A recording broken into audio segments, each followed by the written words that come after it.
প্রস্রাব করা নিয়ে দ্বন্দ্ব এবং বিএনপি নেতা খুন।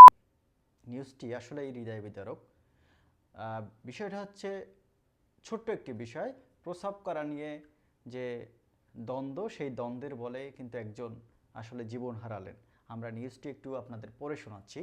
জনকণ্ঠ থেকে নিউজটি পড়ছি। সিলেটে প্রস্রাব করা নিয়ে দ্বন্দ্বের জেরে এক বিএনপি নেতা খুন হয়েছেন। শাহপরান থানাধীন পীরের বাজার এলাকার মোকামেরগুলে তুচ্ছ ঘটনায় এই হত্যাকাণ্ড ঘটে।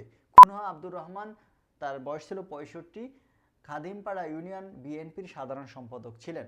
সিলেট ওসমানী হাসপাতালে চিকিৎসাধীন অবস্থায় বৃহস্পতিবার সকালে তিনি মারা যান। নিহত আব্দুর রহমান একই এলাকার শাহ সুন্দর মাজারের খাদেম ছিলেন। সিলেট মহানগর পুলিশের অতিরিক্ত উপকমিশনার মোহাম্মদ সাইফুল ইসলাম বিষয়টি নিশ্চিত করেন।